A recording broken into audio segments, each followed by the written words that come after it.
भगवत प्राप्ति अलग बात है, पर मनुष्यता की शिक्षा तो दे सकते हैं। आप जब अपने आचरण पवित्र रखेंगे तब आप में ऐसी योग्यता आ जाएगी कि आप मनुष्यता की, हमारी नवीन पीढ़ी मनुष्यता सीख ले। भगवत प्राप्ति तो बहुत दूर की बात है।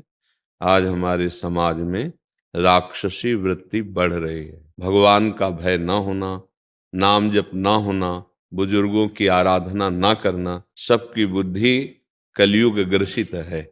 एक बार महाराज परीक्षित जी ने देखा, एक बैल को एक राजा का वेश धारण किए हुए कोई पुरुष बहुत लातों से, डंडों से उसे बहुत प्रताड़ित कर रहा है। वो तो परम धर्मात्मा थे, तत्काल प्रत्यंचा चढ़ाकर धनुष बाण संधान किया बाण और कहा, सावधान, हमारे राज्य में कोई ऐसा आचरण नहीं कर सकता। और देखा कि मारने पे उतारू, मुकुट उतार कर प्रणाम किया और कहा, महाराज राज्य तो आपका है, लेकिन सर्वत्र मैं यहाँ का राजा बनाया गया हूँ। मेरा नाम कलयुग है। मैं यद्यपि आपके धर्म से, आपकी पवित्रता से, आपके भगवद आश्रय के प्रभाव से मैं भयभीत हूँ, मैं मानता हूं मैं भयभीत हूं, पर मेरा राज्य में जा नहीं सकता, मेरे आचरण ही ऐसे हैं। अब मुझे रहने का ठौर बता दो कि यहाँ यहाँ रहो, तो हम आप जहां जहां बता देंगे वहां वहां रह जाऊंगा, फिर किसी को तंग नहीं करूंगा। तब उन्होंने बताया मदिरापान, क्योंकि उनके राज्य में धर्मात्मा पुरुष थे तो धर्म का ही प्रचार प्रसार था। मदिरापान, मांस खाना अर्थात हिंसा, पराई माताओं बहनों की तरफ काम दृष्टि अर्थात व्यभिचार, दूसरे के धन का, स्वत्व का किसी तरह अपहरण करना अर्थात चोरी, और द्यूत कीड़ा, छल करना, जुआ खेलना, उसी में छल कपट आ गया। किसी भी तरह से किसी की संपत्ति वस्तु आदि का अपहरण करना, ये सब द्यूत कीड़ा के।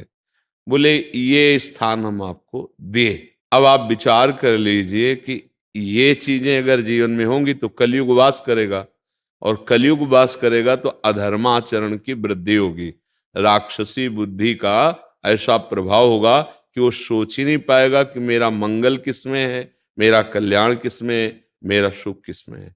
इसलिए हम सबसे प्रार्थना करते हैं कि आप शराब मत पीजिएगा, आप मांस मत खाइएगा, आप तब तक ब्रह्मचर्य रहिए जब तक ब्याह ना हो जाए। जब अगर ब्याह हो जाए तो संयम से आप ब्रह्मचर्य को भगवत सेवा मानकर गृहस्थ धर्म का प्रयोग कीजिए। आप अगर अपनी रसेंद्री को पुष्ट करने के लिए जीवों की हत्या करेंगे, बुद्धि भ्रष्ट हो जाएगी। आप सांसारिक सुख भोग एकत्रित करने के लिए पापाचरण करके, अधर्म करके धन कमाएंगे तो ना आपके परिवार को शांति मिलेगी, ना आपको मिलेगी, और दुर्गति ऊपर से पक्की हो जाएगी। तो हमारा इस समय जो समाज है वो कलयुग को पूरा निमंत्रण किए बैठा है। अगर शराब नहीं पीता, मांस नहीं खाता, तो व्यभिचार कर रहा है, नाना प्रकार के छल कपट के द्वारा धन संग्रह करना चाहता है। अब बच्चों पे संस्कार क्या पढ़ेंगे? जैसा अन्न वैसा मन, जैसा संग वैसा रंग। इसलिए हमारी सबसे प्रार्थना है, अपने को हम पहले सुधारें, तब हम दूसरे को सुधारने की योग्यता अपने आप प्राप्त कर लेंगे। और भगवत भाव में प्रभु के सिवा कोई बचता नहीं तो हम किसको सुधारें?